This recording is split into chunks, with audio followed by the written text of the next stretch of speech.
बात करेंगे आज हम लोग किस पर, यानी इस चैप्टर के अंतर्गत बात करने वाले हैं रिप्रोडक्शन इन ऑर्गेनिज्म। चैप्टर का नाम है, जो पहला चैप्टर है, पहला यूनिट का पहला चैप्टर। इस चैप्टर में पहला हम बात करने वाले हैं लाइफ स्पेन के बारे में। किसके बारे में? लाइफ स्पेन के बारे में, जीवन अवधि के बारे में।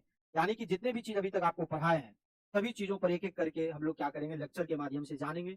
जितने भी बात इस चैप्टर के अंदर होगा, जितने भी बातों पर चर्चा हम कर चुके हैं, उन सभी बातों को एक एक करके हमें क्या करना है, चर्चा करना है, ताकि आपको मौखिक रूप से चीजों को कैसे याद रखें। और जब मौखिक रूप से चीज याद हो जाता है तो आप उन चीजों को लिख भी सकते हैं आसानी। तो हम इस चैप्टर के अंदर जो पहला पॉइंट एनसीईआरटी के अंदर भी दी हुई है वो है लाइफ स्पेन यानी जीवन अवधि। तो जीवन अवधि क्या होती है पहले इस पर बात कर लेंगे। तो सबसे पहला आपको इसके अंतर्गत पढ़ने को क्या मिलेगा बच्चों, लाइफ स्पेन के बारे में, जीवन अवधि के बारे में। और जीवन अवधि के बारे में हम लोग डिटेल से बात करेंगे। यानी सबसे पहला पॉइंट हम बात करेंगे किसमें, यानी लाइफ स्पेन के बारे में, जीवन अवधि के बारे में। तो जन्म से लेकर प्राकृतिक मृत्यु तक का समय अवधि किसी भी जीव के लिए क्या कहलाती है, जीवन अवधि कहलाती है, लाइफ स्पेन कहलाती है। मगर यूनिसेलुलर और मल्टी सेलुलर कैटेगरीज के जीव पाए जाते हैं। यानी कुछ यूनिसेलुलर जीव की जब बात करें तो उन जीवों का प्राकृतिक रूप से मृत्यु नहीं होती है। जिन जीवों का प्राकृतिक रूप से मृत्यु नहीं होगा वो सभी जीव अमर माने जाते हैं। क्या माने जाते हैं? अमर माने जाते हैं। मगर जिन जीवों का प्राकृतिक मृत्यु होते वो जीव अमर नहीं माने जाते। यानी उन सभी जीवों को कहाँ शामिल करेंगे, लाइफ स्पेन के अंतर्गत शामिल करेंगे। जिन जीवों का प्राकृतिक मृत्यु होगा, मगर बहुत सारे जीव एक्सीडेंट के कारण मर जाते हैं, बीमारी के कारण मर जाते, क्या उन सभी जीवों को लाइफ स्पेन के अंतर्गत शामिल करेंगे या नहीं करेंगे? कहेंगे कभी भी नहीं किया जाएगा। उस जीव को करेंगे शामिल जो बूढ़ापा होकर मरेगा, जिसका कोशिका तक लास्ट में डैमेज हो जाएगा, तब हम उनको कहाँ शामिल करेंगे? याद रखिएगा, लाइफ स्पेन के अंतर्गत शामिल किया जा सकता है। दो जीवों के बारे में पता चल गया। अब हम बात करेंगे लाइफ स्पेन के बाद, हम बात किए थे रिप्रोडक्शन पर। किस पर बात किए थे बच्चों? रिप्रोडक्शन। आपसे पूछेगा रिप्रोडक्शन के बारे में, जनन के बारे में पूछेगा कि जनन किसे कहते हैं, कहिएगा यानी माता पिता अपने ही समान या पेरेंट अपने ही समान जब एक नई संतति की उत्पत्ति करती है तो उसी को हम लोग क्या कहते हैं, रिप्रोडक्शन कहते हैं। मगर हमारी पृथ्वी पर जीवों में जनन होना अनिवार्य है, क्योंकि पृथ्वी पर जब जीवों की संतुलनता को बनाए रखना है पृथ्वी पर बच्चों, तो जीवों में जनन होना अति आवश्यक है। जब तक जीवों में जनन नहीं होगा तब तक हमारी पृथ्वी पर जनन नहीं रहेगा, क्योंकि सब जीवों की एक दूसरे जीवों की आवश्यकता पड़ता है। तो सभी जीवों में जनन होना चाहिए या नहीं चाहिए? जब सभी जीवों में जनन होगा तो याद रखिएगा हमारा पृथ्वी संतुलन बनाए रखेगा, वरना नहीं रखेगा, याद रखिएगा। इसलिए जनन पूछे तो याद रखिएगा। मगर जनन दो प्रकार के होते, कितने प्रकार के? एक लैंगिक और एक अलिंगिक। लैंगिक की जब बात करेंगे तो आपको मालूम है लैंगिक जनन किसे कहते हैं, कहेगा जिसमें मेल गेमिट तथा फीमेल गेमिट, यानी वह जनन जिसमें मेल गेमिट तथा फीमेल गेमिट का फ्यूजन होता है। तो मेल गेमिट और फीमेल गेमिट का निर्माण होगा तब तो फ्यूजन होगा, यानी निर्माण भी होता है, उनका फ्यूजन होता है, उनके परिणाम स्वरूप एक नए बच्चों का निर्माण होता है। तो उसको हम लोग क्या कहेंगे? लैंगिक जनन कहेंगे। क्या कहेंगे? लैंगिक जनन। मगर याद रखिएगा बच्चों, लैंगिक जनन से प्राप्त संतान अपने माता पिता के समान नहीं होंगे, क्योंकि उनके अंदर विभिन्नता देखने को मिलती है।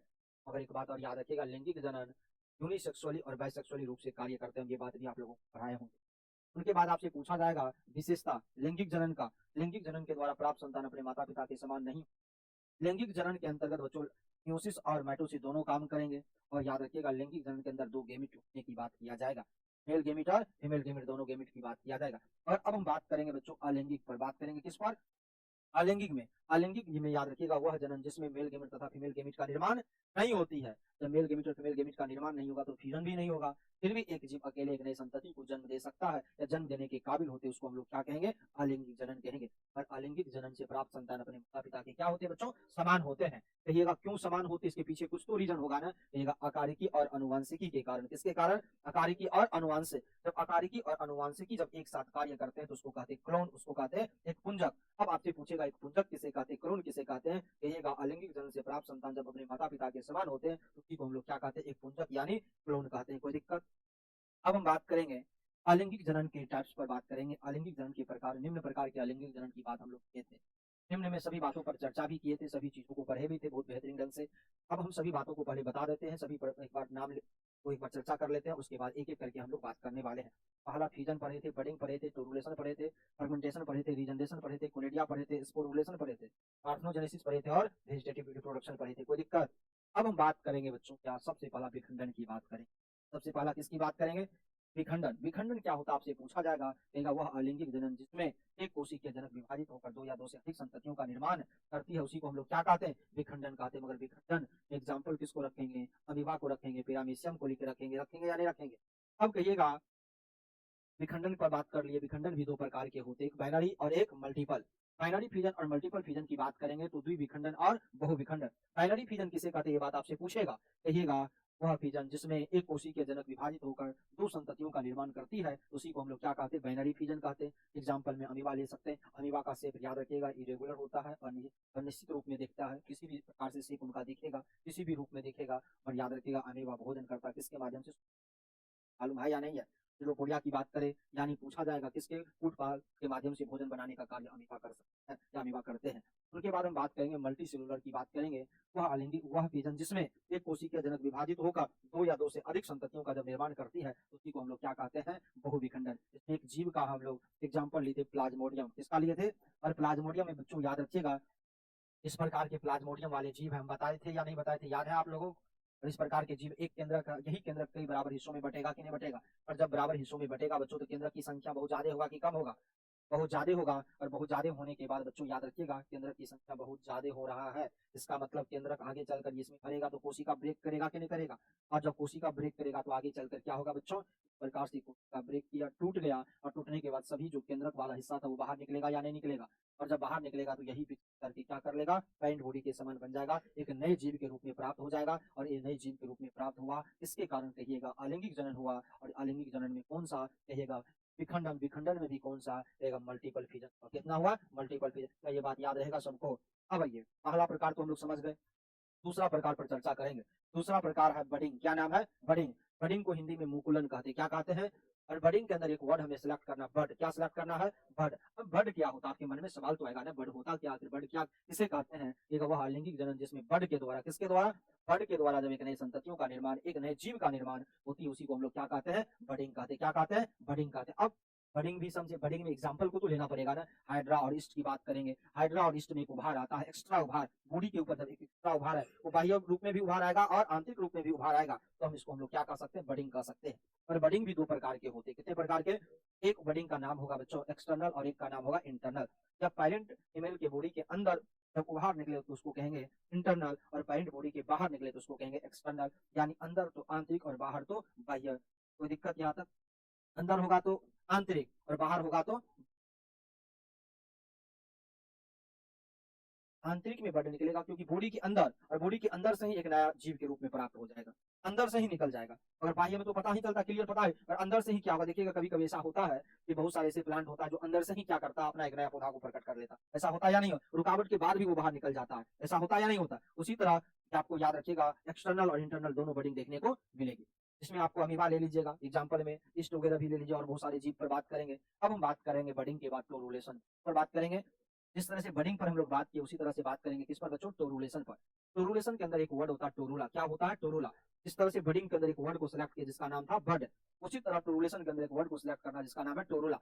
अब टोरुला से पूछा जाएगा वह अलैंगिक जनन जिसमें टोरुला के द्वारा जो एक नई संततियों का निर्माण, एक नए जीव का निर्माण होता है तो उसको क्या कहेंगे, टोरुलेशन। और इसमें एग्जाम्पल ईस्ट हम लिए थे, याद है कि नहीं है। और ईस्ट में कौन सा जनन की बात करेंगे, अलैंगिक होगा, और अलैंगिक में भी कौन होगा, टोरुलेशन होगा। कौन सा होगा, टोरुलेशन होगा। कोई दिक्कत यहाँ तक।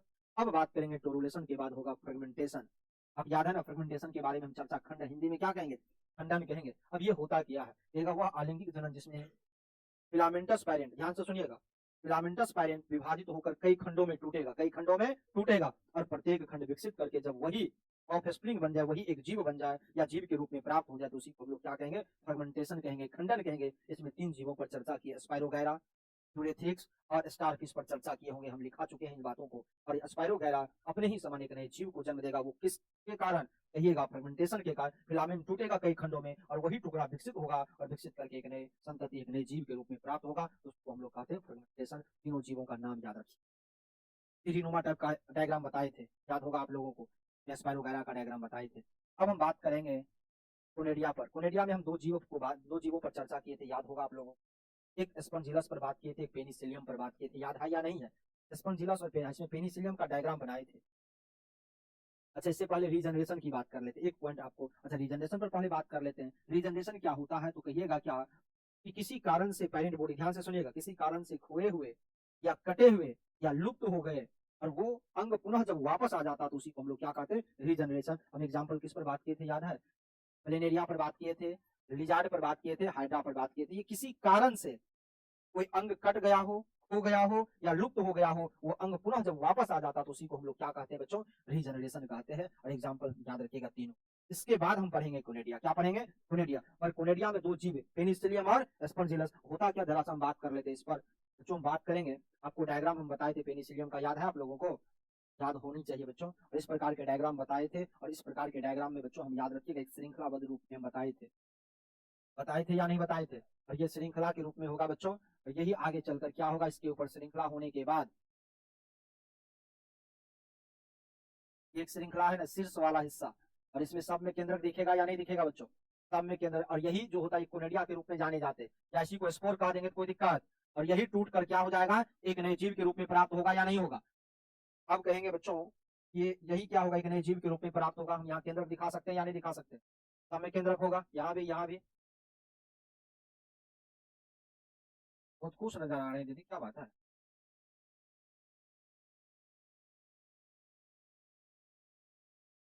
तो छुट्टी छुट्टी मारने में माहिर है। कौन बात कर रही थी दीदी? आप लोग बात कर रहे थे? क्या बात कर रहे थे? तो तुम महीना में एक ही दिन आते हैं पढ़ने के, सारा चीज याद है? हम टाइम दिए किसी को, मिलने जा रहे हैं क्या? रजा में बढ़िया से आने निकल आइए। हम बात करेंगे बच्चों, क्या इस सब में केंद्रक होगा या नहीं होगा? और जब केंद्रक की बात करेंगे बच्चों, तो याद रखना, यही शीर्ष वाला हिस्सा, इसको हम लोग क्या कहेंगे, कोनेडिया कहेंगे या नहीं कहेंगे? और यही कई खंडों में टूटेगा, टूटने के बाद यही विकसित होकर क्या बना लेगा, एक नया पेनिसिलियम बना लेगा। क्या बना लेगा? पेनिसिलियम बना लेगा। बनाएगा या नहीं बनाएगा? तो याद रखिएगा, ये किसके अंदर देखने को मिलेगा, कोनेडिया के अंतर्गत। और कोनेडिया में दो जीव पेनिसिलियम और स्पॉन्जिलस लिए, और याद रखिएगा इसमें कोनेडिया के द्वारा, याद रखिएगा, नए जीव का निर्माण होता। यही हिस्सा टूटेगा कि नहीं टूटेगा, और इसी के द्वारा नया जीव का निर्माण होगा कि नहीं होगा। अब बात करेंगे कोनेडिया के बाद स्पोरुलेशन पर बात करेंगे, किस पर? बीजाणु निर्माण पर बात करेंगे। बीजाणु निर्माण में बच्चों याद रखिएगा, स्पोर के द्वारा एक नए जीव का निर्माण होता, हम बात किए थे। मगर जो स्पोर होता है ना, वो याद रखिएगा अगुणित होता है, द्विगुणित भी होता है। और याद रखिएगा, इनको नग्न आंखों से हम लोग नहीं देख सकते। इसको देखने के लिए किसका उपयोग करना होगा? याद रखिएगा, माइक्रोस्कोप का उपयोग करेंगे। किसका करेंगे? और यही स्पोर के द्वारा एक नए जीव, जिसमें राइजोपस का हम डायग्राम बनाए होंगे, याद होगा आप लोगों को। तो डायग्राम नहीं बनाए थे, जरा देख सुन लीजिएगा मेरी बातों को ध्यान से। इस प्रकार से मान लेते हैं एक जीव है, राइजोपस का, किसका है? और ये बच्चों इस प्रकार के, इसके अंदर बहुत सारे क्या है बच्चों, केंद्र की बात करेंगे। क्या, किसकी बात करेंगे? और यानी स्पोर बीजाणु के रूप में पाए जाते हैं बच्चों। और ये आगे चलकर क्या हो जाएगा, आपको मालूम है, ये कोशिका ब्रेक करेगा। कोशिका टूटेगा कि नहीं टूटेगा? और यही, इसी पर हम एक और जीव की बात कर लेते हैं, इसी पर एक, इसी प्रकार से, इसी के समान बच्चों जीव की बात करेंगे। तो इस प्रकार से बच्चों याद रखिएगा, ये इस प्रकार से देखिएगा, केंद्रक बाहर निकलेगा कि नहीं निकलेगा? और सभी जब बाहर निकलेगा, ये स्पोर जैसे बाहर निकलेगा बीजाणु बच्चों, यही बीजाणु क्या करेगा, नया पेनिसिलियम, ये किसका निर्माण, राइजोपस का निर्माण करेगा। किसका निर्माण करेगा? राइजोपस का निर्माण करेगा। ये स्पोर होता बच्चों, ये इसको हम लोग बीजाणु कहते हैं। क्या कहते हैं? बीजाणु। मगर ये अगुणित और द्विगुणित दोनों होगा। और ये याद रखेगा, इसको नग्न आंखों से हम लोग नहीं देख सकते। इसको देखने के लिए किसका उपयोग करना होगा? तो आप कहिएगा, स्पोर के द्वारा ही जब एक नए जीवों का निर्माण होगा, तो इसको स्पोरुलेशन के रूप में जानते हैं। कोई दिक्कत? अब ये, इसके बाद स्पोरुलेशन के बाद हम पढ़ाए थे पार्थनोजेनेसिस, एन पढ़ाए थे अनिषेक जनन। और अनिषेक जनन में बहुत आसानी से बात हम किए थे, जब अनफर्टिलाइजेशन ओवम से जब एक संतति का निर्माण, जब अनफर्टिलाइजेशन ओवम से जब एक नए जीव का निर्माण होती है, तो उसी को हम लोग क्या कहते हैं, यानी बिना निषेचन के ही एक नए संतान का निर्माण होना ही क्या कहा जाएगा, अनिषेक जनन, पार्थनोजेनेसिस कहते हैं। और कहेंगे किसका एग्जाम्पल लेंगे, हनी का। हनी बी पर बात किए थे या नहीं किए थे? और हनी बी पर बात किए थे, एक राजा लिए थे, एक रानी और एक दासिन पर बात किए थे। एक डोनर, क्यून और वर्कर पर बात किए थे। ये बात मालूम है या नहीं है? कहेगा, बिना निषेचन से ही एक नए जीव का प्राप्ति हो जाना, एक नए जीव का आ जाना, वो क्या कहलाएगा, अनिषेक जनन, पार्थनोजेनिस। कैसे, जरा समझना बच्चों। हम बात करेंगे बच्चों, क्या यहाँ बात कर सकते हैं, एक डोनर की बात करेंगे, और एक क्यून, और एक किसकी बात करेंगे, वर्कर की बात करेंगे। ये बच्चों याद रखिएगा, फीमेल क्या है, फीमेल। और ये क्या है, तो ये भी फीमेल है बच्चों। और ये क्या है बच्चों, मेल। क्या है, मेल। कोई दिक्कत यहाँ तक? गुणसूत्रों की संख्या पूछा जाएगा बच्चों, तो क्या कहिएगा, इसके पास भी क्या होगा, 16 यानी 16 होगा, और इनके पास 32 होगा, और इनके पास क्या होगा, 32 होगा। कोई दिक्कत यहाँ तक? राजा, रानी और मधुमक्खी की बात कर, एग्जाम्पल लिए, मधुमक्खी में एक राजा, एक रानी और एक दासिन, एक वर्कर। अब कहेंगे बच्चों, क्या ए के अंदर ये डिवीजन करेगा, पैरेंट बॉडी है तो डिवीजन तो करेगा, मगर कौन सा डिवीजन होगा, एक माइटोसिस होगा। क्या होगा, माइटोसिस होगा। और माइटोसिस होगा तो 16 का 16 रहेगा कि नहीं रहेगा? हम इसको स्पर्म कह सकते हैं। कोई दिक्कत? एक मेल है तो स्पर्म को रिलीज करेगा कि नहीं करेगा? अब ये फीमेल है, और इनके अंदर कौन सा 2n में है, कितना n में है, तो इसमें कौन सा डिवीजन होगा, मियोसिस होगा। और मियोसिस करके कितना n बनाएगा, 16 और 16। और इस 16 और 16 को ओवम कह सकते हैं बच्चों। और इसको भी हम लोग ओवम कह सकते हैं या नहीं कह सकते बताइए। जब ओवम कहे तो इस स्पर्म और ओवम को निषेचन करा सकते हैं ना, तो जो प्राप्त होगा वो क्यून यानी रानी का जन्म होगा और इसके पास गुणसूत्रों की संख्या कितना होगा 32। और बच गया ना एक ओवम, अब बच गया तो ये तो अकेला है, ये तो सिंगल है, ये करेगा क्या, ये मदद लेगा बच्चों किसका, कहेंगे पार्थेनोजेनेसिस का, अनिषेक जनन का, और अनिषेक जनन का मदद लेकर बिना निषेचन के याद रखिएगा किसका निर्माण करेगा, डोनर यानी राजा का, और ये राजा के पास गुणसूत्रों की संख्या हमेशा के लिए 16 रहेगा। तो ये हो गया बच्चों अनिषेक जनन पार्थेनोजेनेसिस क्या देखने को मिला, यानी ये दो मिला गेमिट क्या इसके पास नए मिला, बिना गेमिट मिले हुए एक नए संतान का निर्माण हुआ कि ना, इसको कहते हैं अनिषेक जनन। क्या कहते हैं, अनिषेक। तो आपसे पूछेगा अनिषेक जनन किसे कहते हैं, कि बिना निषेचन से एक नए संतान का निर्माण हो जाना, एक नए संतान का आ जाना, उसको हम लोग क्या कहते हैं बच्चों, अनिषेक जनन। कोई दिक्कत यहाँ तक, एग्जाम्पल हनी भी याद रखिएगा। अब बात करेंगे बच्चों पार्थेनोजेनेसिस के बाद हम बात करेंगे वेजिटेटिव रिप्रोडक्शन का। किसका बात करेंगे, वही ना है कायिक जनन पर बात करेंगे। तो आपको कायिक जनन का डिफिनेशन हम लिखाए होंगे, और कायिक जनन में लिखाए होंगे वह अलैंगिक जनन जिसमें बच्चों, वह अलैंगिक जनन जिसमें अनेक भाग हो, प्लांट का, पौधा का अनेक भाग, तना हो, जड़ हो, पत्ती से जब एक नए जीवों का निर्माण, एक नए पौधों का निर्माण होता तो उसी को हम लोग क्या कहते हैं, कायिक जनन कहते हैं। क्या पौधा का अनेक भागों से जब नए जीवों का निर्माण हो तो पौधा का अनेक भाग तना हो सकता है कि नहीं हो सकता, जड़ हो सकता है कि नहीं, पत्ता से, सिर से तो होता ही आप लोग को मालूम है। इन सब भागों से जब एक पौधा का निर्माण हो जाए तो उसी को हम लोग क्या कहेंगे बच्चों, कहेंगे कायिक जनन। मगर कायिक जनन दो प्रकार के होते हैं। कितने प्रकार के, एक प्राकृतिक और एक कृत्रिम। प्राकृतिक किसे कहते हैं और कृत्रिम किसे कहते हैं, इस पर बात करना है। तो कहेगा प्राकृतिक किसे कहते हैं, जिसमें मानव का योगदान कुछ भी ना हो, यानी मानव के योगदान के बिना ही जब एक नए जीव, एक नया पौधा का निर्माण हो जाए तो उसको कायिक प्राकृतिक कहते हैं। ऐसे प्राकृतिक में कौन कौन से जीव, कौन कौन से बात करेंगे, किन किन एग्जाम्पल बात करेंगे, कहिएगा हम बात करेंगे बहुत सारे जीव पर, बाय रूट के माध्यम से, बाय स्टेम के माध्यम से, बाय लिप के माध्यम से, जैसे अदरक हो गया, शलजम हो गया, गन्ना, ये क्या बात करेंगे, गन्ना की बात करेंगे। गन्ना होगा या नहीं होगा, होगा, गन्ना भी होगा। क्यों नहीं होगा, कि गन्ना कटिंग में हो जाएगा, क्योंकि गन्ना में हो जाएगा कौन सा, आर्टिफिशियल। अगर आपसे आलू पर बात किया जाए, हल्दी पर बात किया जाए, ये सब कैसा नेचुरल वाले है या नहीं है, इसमें कोई मानव का योगदान होगा क्या, नहीं होगा। अब बात करेंगे कि मानव का योगदान नहीं होगा, तो अब हम बात करने वाले किस पर, एक प्राकृतिक भी कई प्रकार के हो, मालूम है या नहीं है, आपको मालूम होगा प्राकृतिक भी जब कई प्रकार के होंगे। तो पहला आपको मालूम है बाय रूट की बात करेंगे बच्चों, जिसमें मानव का योगदान कुछ भी नहीं हो। बाय क्या हो जाएगा, स्टेम, और याद रखिएगा, और तीसरा क्या हो जाएगा बच्चों, लीफ, क्या हो जाएगा, लीफ, यानी जड़ के द्वारा, तना के द्वारा और पत्ती के द्वारा। हम एक एक करके बात करें सब पर। आइए पहला हम बात करेंगे जड़ पर।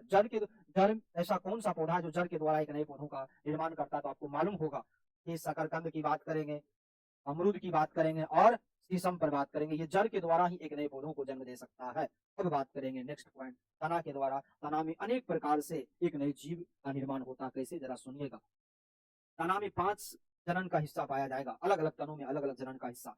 राइजोम की बात करेंगे, क्रोम्स की बात करेंगे, ट्यूबर की बात करेंगे, बल्ब की बात करेंगे और ऑफसेट की बात करेंगे। अब आपके मन में सवाल आएगा कि सर ये ऑफसेट कहाँ पाया जाएगा, राइजोम किस में पाया जाएगा, ट्यूबर किस में पाया जाएगा, बल्ब किस में पाया जाएगा, ये होता क्या, आपके मन में सवाल तो आएगा ना। देखिएगा ये सब जनन का रूप है। किसका रूप है, जनन। और ये जैसे एक माता पिता के अंदर गेमिट होता है ना, मेल गेमिट और फीमेल गेमिट होता है ना, युग्मक होते हैं ना, उसी तरह एक पौधा में बच्चों युग्मक का काम करता है, जनन का काम करता है। कहेंगे राइजोम जो होगा वो होगा हल्दी और अदरक के पास, और कोरोम्स जो होगा बच्चों वो याद रखिएगा इसके अरबी और ओल के अंदर होगा। जो ट्यूबर होगा वो आलू के अंदर होगा, बल्ब जो होगा वो प्याज और लहसुन के अंदर होगा, और ऑफसेट जो होगा वो जलकुंभी में होगा। कोई दिक्कत यहाँ तक, सारी बातों पर चर्चा करेंगे, करिएगा, याद करिएगा, क्योंकि हम सुनेंगे बात, एक एक बात पूछेंगे, क्योंकि रिवीजन की बात हो रही है बच्चों, याद रखना ये बात। आपसे पूछा जाएगा राइजोम किस में पाया जाएगा,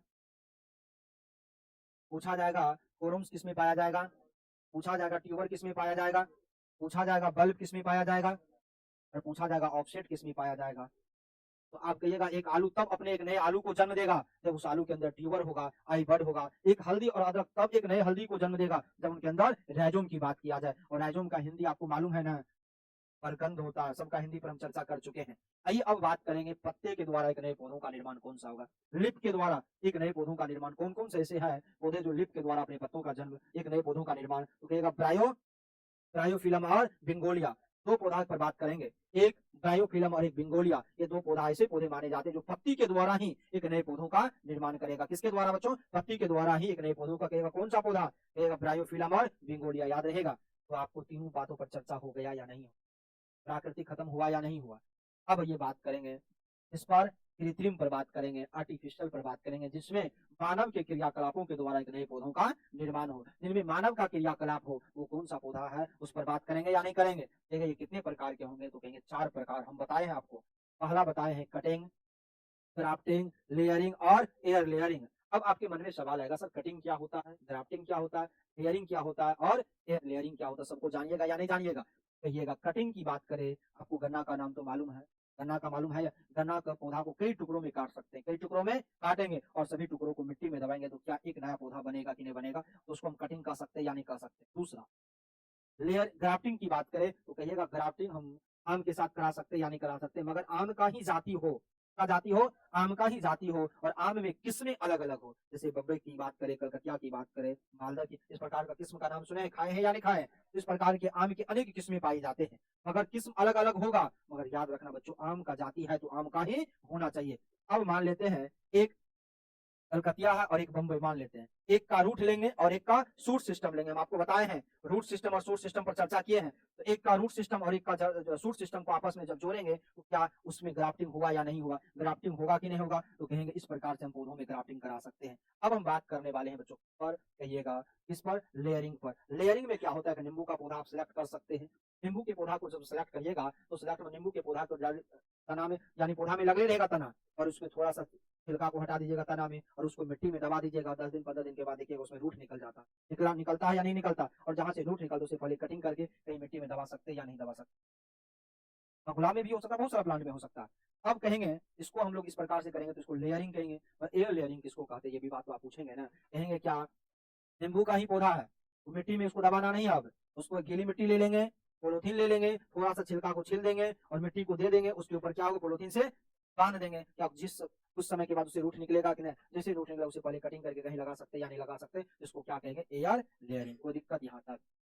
आर्टिफिशियल भी खत्म हो गया, नेचुरल भी खत्म हो गया। अब हम बात करेंगे बच्चों जलकुंभी पर।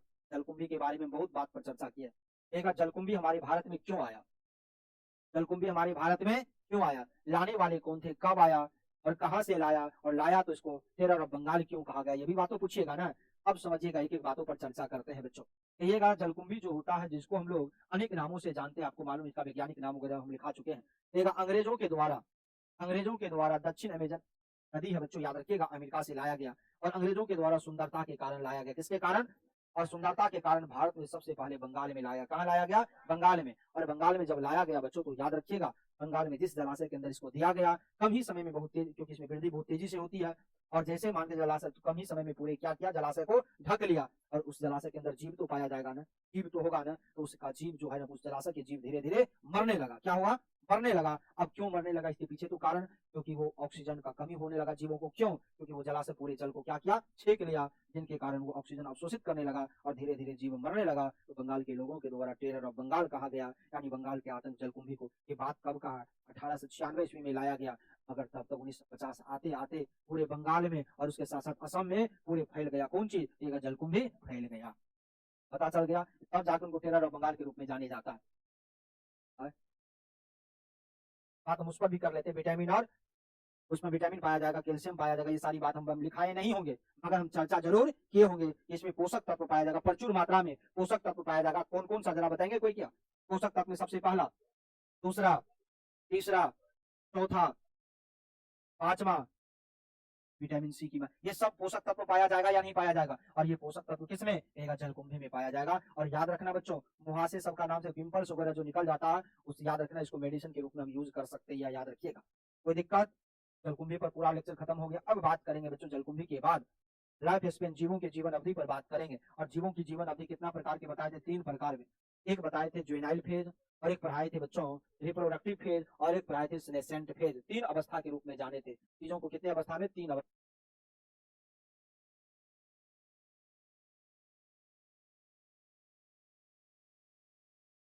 गए होंगे कहीं, टाइम और दिए थे। हाँ, अब बनाती और गए होंगे तो हो सकता है, इसलिए देखिए कंसस हुई, पढ़ाई के प्रति कंसस नहीं होएगा तो दिक्कत है।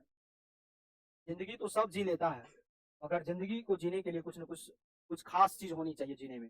तो खास जो जीता है वही एक सफल व्यक्ति माना जाता है। तो ये बंदा खास जिंदगी जी रहा है अभी। हाँ, चलो, जीवों पर 3 बातों पर चर्चा करेंगे, जुवेनाइल फेज और रिप्रोडक्टिव और सेनेसेंट फेज। अब कहेंगे क्या, जीवों पर जब बात करते हैं बच्चों, तो जिस अवस्था में शरीर की वृद्धि और विकास होने की बात करते हुए जुवेनाइल फेज हो गया। जब एक माँ हमें जन्म देती है उसके बाद हमारे शरीर में वृद्धि विकास चालू होता या नहीं होता, वो जो अवस्था होता जब तक हमारे शरीर के अंदर गेमिट का निर्माण नहीं हो रहा होता उससे पहले कौन सा अवस्था, किशोरावस्था के रूप में, जिसको हम लोग कह सकते हैं जुवेनाइल फेज कहेंगे। मगर जिस अवस्था में शरीर के अंदर गेमिट बनना, स्पर्म और ओवम बनना चालू हो जाता है, जिस अवस्था में माता और पिता बनने योग्य बन जाता है, उस अवस्था को हम लोग क्या कहते हैं, रिप्रोडक्टिव फेज। कौन सा अवस्था कहते हैं, जिस अवस्था में एक नए जीव को जन्म देने की काबिल बन जाता है उसको हम लोग रिप्रोडक्टिव फेज कहते हैं। और एक अवस्था होता है यानी सेनेसेंट फेज, जिस अवस्था में याद रखिएगा जीवों का मृत्यु होता है, यानी कोशिका कर्मिक रूप से नष्ट होने लगती है, वो अवस्था जो होगा, और अंततः जीवों का मृत्यु होता है, उस अवस्था को कहते हैं जीर्णा अवस्था या बुढ़ापा अवस्था के रूप में हम लोग जान सकते हैं या नहीं जान सकते। तो ये 3 अवस्था के बारे में याद रहेगा। अब इसके बाद हम बात किए हम करेंगे यानी सीजनल और कंटिन्यूअस ब्रीडर्स पर। याद होगा आप लोगों को सीजनल ब्रीडर्स किसे कहते हैं और कंटिन्यूअस ब्रीडर्स किसे कहते हैं। अच्छा, सीजनल ब्रीडर्स और कंटिन्यूअस ब्रीडर्स को पहले हम समझ लेते हैं, उनके बाद उस पर भी चर्चा कर लेंगे। तो सीजनल ब्रीडर्स का मतलब क्या होगा और कंटिन्यूअस ब्रीडर्स का मतलब, यानी जो जीव एक खास एक निश्चित मौसम में अपने बच्चों को जन्म देती है वो क्या हो जाएगा, सीजनल ब्रीडर। जैसे मेढक की बात करें, डाउ की बात करें, एक निश्चित मौसम में अपने बच्चों को जन्म देती है या नहीं। जैसे गेहूं मक्का भी तो एक निश्चित समय में होता है ना, तो वो सीजनल ब्रीडर्स के कैटेगरी के अंदर आएगा। मगर कुछ ऐसे जीव है जो किसी भी मौसम में अपने बच्चों को जन्म देती है, वो किसी भी मौसम का प्रभाव नहीं करती है और फिर भी अपने बच्चों को जन्म देती है, वो हो जाएगा कंटिन्यूअस ब्रीडर। किसी भी मौसम में अपने बच्चों को, जैसे मानव और मानव इसमें से जितने भी बैठे हुए सभी बच्चे, सबका अलग अलग मौसम में जन्म हुआ कि नहीं, सबका एक ही मंथ में, सबका एक ही मौसम में तो जन्म नहीं हुआ होगा, अलग अलग मौसम में जन्म जन्म हुआ होगा, सबका अलग अलग मंथ में जन्म हुआ होगा, तो मौसम सब अलग अलग होगा कि नहीं। वहाँ देखिएगा कोई गर्मी में जन्म लिए होंगे, कोई ठंडी में, कोई बरसात में, तो वो हो जाएगा कंटिन्यूअस ब्रीडर्स किसी भी समय में। तो किसी भी समय में जन्म देने वाले मानव हो जाएंगे। बंदर की बात करेंगे, पर कुछ ऐसे जीव है जो खास मौसम में ही जन्म लेंगे, जैसे आपको बता दिए मेढक की बात कर ले, डॉग की बात, और हम ये फसल में भी बात कर लेंगे कुछ जीवों पर, कोई दिक्कत यहाँ तक। अब बात करेंगे स्तनधारी जीवों पर, प्राइमेट यानी मेमल्स पर बात करेंगे। 2 प्रकार के होते याद है, प्राइमेट और नॉन प्राइमेट। प्राइमेट और नॉन प्राइमेट की जब हम बात करते हैं तो प्राइमेट के अंदर याद रखिएगा पकड़ युक्त हाथ पाई जाती है। क्या हो जाती है, यानी जिसके पास सोचने और समझने की एबिलिटी हो। और एक जीव होता है नॉन प्राइमेट, जिनके पास सोचने और समझने की एबिलिटी ना हो, जिनके पास पकड़ युक्त हाथ नहीं पाई जाती है, उसको उस जीव का नाम, और जिसमें पकड़ युक्त हाथ पाई जाती है उस जीव का नाम। मानव क्या होता है, प्राइमेट वाले जीव है। मंकी क्या है, प्राइमेट वाले जीव। एप क्या है, प्राइमेट वाले जीव। और नॉन प्राइमेट वाले डॉग, कैट, ये सब क्या है, टाइगर, ये सब क्या नॉन प्राइमेट वाले जीव है। कोई दिक्कत। अब मासिक चक्र और बात करेंगे मेंस्ट्रुअल साइकिल की बात करेंगे। अब कहेंगे मध्य चक्र और मासिक चक्र पर बात करेंगे। मासिक चक्र को ऋतु श्राव चक्र के रूप में हम लोग जानते हैं। किस रूप में, ऋतु श्राव चक्र के रूप में। और याद रखिएगा इस पर हम लोगों को बात करना है। तो मासिक चक्र क्या होता है और मध्य चक्र क्या होता है, आपको मालूम है। मासिक चक्र के अंदर प्राइवेट वाले जीव को शामिल करेंगे। जितने भी प्राइवेट वाले जीव है उसके अंदर मासिक चक्र होगा, और नॉन प्राइवेट वाले जीव के पास क्या होगा, मध्य चक्र होगा। और हम आपको डिटेल से बताए थे क्या, मासिक चक्र जो होगा मानव के अंदर, बंदर के अंदर और यानी लंगूर के अंदर होगा बच्चों। और याद रखिएगा डॉग हुआ, कैट हुआ, काऊ हुआ, इस सब के अंदर कौन सा चक्र होगा, मध्य। और इन दोनों के डिफरेंट के बारे में हम चर्चा कर चुके हैं, यानी पूरे डिटेल से चर्चा किए होंगे, आपको याद होगा। याद है या नहीं है। अब हम बात करेंगे बच्चों इन दोनों पॉइंट को खत्म होने के बाद, अब जो पॉइंट बचा हुआ है वो पॉइंट होगा कौन सा, याद है आप लोग को, फ्लावर पर बात करेंगे। कौन सा पॉइंट पर बात करेंगे, फ्लावर। और फ्लावर किसे कहते हैं ये पहले हम लिखाए होंगे। पुष्प क्या है इस पर हम पहले बात करेंगे, और पुष्प का 4 प्रकार आपको लिखाए होंगे। कितना प्रकार, 4। पुष्प क्या होता है कहेंगे, वह पौधा का वह भाग जिसमें लैंगिक जनन यानी सेक्सुअल रिप्रोडक्शन की क्या होती है, प्रक्रिया होती है, उसी को हम लोग क्या कहते हैं, फ्लावर। फ्लावर कितने प्रकार के, 4, कैलिक्स, कोरोला, एंडोसियम और गाइनोस। फ्लावर में बच्चों 2, एक नर और एक मादा होती है। एंडोसियम को हम लोग मेल कहते हैं और गाइनोसियम को हम लोग क्या कहते हैं, फीमेल कहते हैं। एंडोसियम को बनने के लिए 3 भागों की जरूरत भाग होती है। एक होगा एंथर, कनेक्टिव और फिलामेंट। और गाइनोसियम में बच्चों स्टिग्मा, स्टाइल और ओवरी होती है। सबका यूनिट भी बताए होंगे, केलिक्स का सेपल, कोरोला का पेटल, और एंडोसियम का स्टेमेन, और गाइनोसियम का कार्पेल। ये बात पर चर्चा हुआ है या नहीं हुआ। अब हम बात करेंगे, अब हम बात करेंगे किस पर बात करेंगे बच्चों, यानी बायसेक्सुअल और यूनिसेक्सुअल पर। किस पर बात करने वाले हैं, बायसेक्सुअल और यूनिसेक्सुअल। वैसे जीव या वैसे फ्लावर की बात करेंगे जिनमें नर और मादा, एंडोसियम और गाइनोसियम दोनों प्रेजेंट होते, उसको क्या कहेंगे हम लोग, बायसेक्सुअल के रूप में जानेंगे। मगर यूनिसेक्सुअल उसको कहेंगे दोनों में से कोई एक प्रेजेंट हो तो उसको क्या कहेंगे हम लोग, यूनिसेक्सुअल। और एग्जाम्पल हम बात किए हैं या नहीं किए, पपीता सब पर बात किए हैं। मगर यूनिसेक्सुअल में कौन हो जाएगा, पपीता हो जाएगा। और बायसेक्सुअल में कौन हो जाएगा, धतूरा सब पढ़ाए ना। और उसके बाद हम क्या पढ़ाए, जो धतूरा की बात की देखिएगा, जो काटिला वाला होता है जिसमें कांट होता है, एनिमल के लिए लाभदायक हो सकता है मगर मानव के लिए लाभदायक जहर के समान वो कार्य करता, बात याद रखिएगा। अब हम बात करने वाले हैं इसके बाद जो चर्चा होगा वो घटना पर चर्चा होगा, यही ना होगा।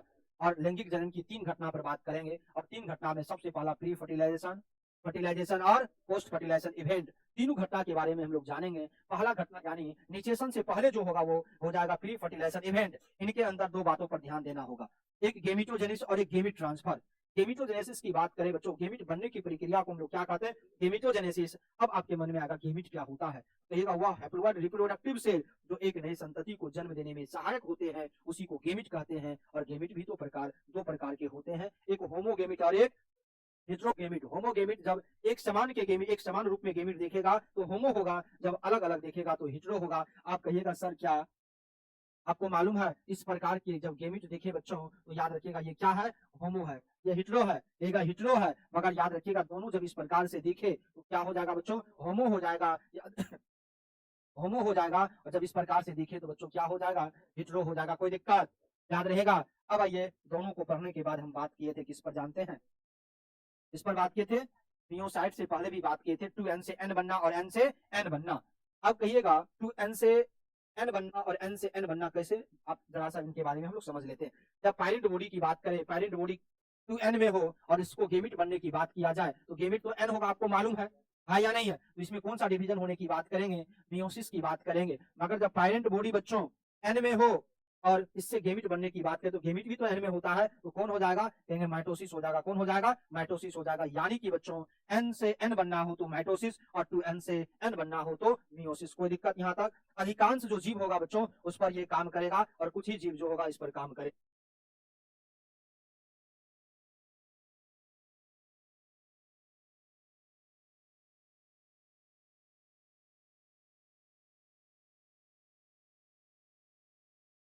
अब बात करेंगे बच्चों, इस दोनों पॉइंट पर चर्चा कर दिए, कोई दिक्कत। अब हम बात करेंगे मियोसाइट, और मियोसाइट में भी बच्चों इसी तरह से होता है, आपको मालूम है ना। एक 2n वाले है, क्या है 2n वाले, और 2n से n बनेगा कि नहीं बनेगा, एक n और एक n। कौन सा डिवीजन हुआ है, मियोसिस डिवीजन होगा। और इस प्रकार की जो डिवीजन होगा बच्चों उसको हम लोग क्या कह सकते हैं, मियोसाइट कहेंगे, गेमिट मदर सेल कहेंगे। अगर गेमिट ट्रांसफर पर भी बात तो करना होगा ना, गेमिट ट्रांसफर की बात करें तो मेल गेमिट जब फीमेल में बच्चों पहुंचे, यानी मेल गेमिट याद रखिएगा, फीमेल में जब जाती मेल गेमिट जब फीमेल में जाता है तो इस बीच जो ट्रांसफर हो रहा है मेल से फीमेल तक पहुंचने की जो प्रक्रिया होती है इसको हम लोग कहेंगे गेमिट ट्रांसफर, यानी युग्मक स्थानांतरण की बात करेंगे। उनके बाद हम बात करेंगे अब फर्टिलाइजेशन, निषेचन पर। तो निषेचन क्या होता है, मेल गेमिट तथा फीमेल गेमिट का जो मिलने की बात होती है ना उसको हम लोग निषेचन कहेंगे या नहीं कहेंगे। इनके परिणाम स्वरूप जैगोट वगैरह बनेगा। मगर ये कितने प्रकार के होंगे, 2 प्रकार के, एक एक्सटर्नल और एक इंटरनल। जब फीमेल पेरेंट के बाहर हो तो एक्सटर्नल, और फीमेल पेरेंट के अंदर हो तो क्या हो जाएगा। तो आपको मालूम है मानव जो होता है उनमें इंटरनल निषेचन की बात होती है और मेढक सब जो होता है उसमें एक्सटर्नल निषेचन की बात होती है। और इनके बाद आप बात करेंगे बच्चों हम लोग की पोस्ट फर्टिलाइजेशन में। और पोस्ट फर्टिलाइजेशन निषेचन के बाद की घटना है, क्या होती है, बाद की घटना। और इसमें क्या होता है बच्चों, जायगोट से एम्ब्रियो यानी भ्रूण का विकास होने की जो प्रक्रिया होती है, भ्रूण से जायगोट से जब एम्ब्रियो का विकास होता है तो इसी को हम लोग कहते हैं क्या बच्चों, एम्ब्रियोजेनेसिस। क्या कहते हैं, भ्रूण जनन कहते हैं। यानी जायगोट से किसका डेवलपमेंट, एम्ब्रियो का जो डेवलपमेंट होगा उस पूरी प्रक्रिया को हम लोग कहते हैं एम्ब्रियोजेनेसिस। कोई दिक्कत यहाँ तक। इनके बाद हम पढ़ाए होंगे वीवीपेरस और ओविपेरस। और ओविपेरस और वीवीपेरस की बात करें, वैसे जीव जो अंडे के रूप में बच्चे को जन्म देती है वो ओविपेरस हो जाएगा। जो बच्चे को डायरेक्टली जन्म देती है, शिशु को जन्म देती है, उसको वीवीपेरस कहते हैं। ओविपेरस वाले इन जीव का नाम मालूम है ना, कौन कौन से जीव, आपसे पूछा जाएगा, स्नेक वगैरह सब क्या ओविपेरस। मानव कैसा है, वीवीपेरस। कोई दिक्कत। उनके बाद हम आपको बहुत सारे जीव पर, जीव का क्या लिखा है, गुणसूत्र लिखा है या नहीं लिखा है, और बहुत सारे गुणसूत्र के बारे में चर्चा किए। तो गुणसूत्र को सभी बच्चे याद। तो आप लोगों का ये चैप्टर क्या हो गया, द एंड, पूरा खत्म। और सुनिएगा इस चैप्टर को और ज्यादा रिवीजन को करना है तो लेक्चर तो रहेगा ही रहेगा, उस लेक्चर को फिर से आप लोग देख सकते हैं।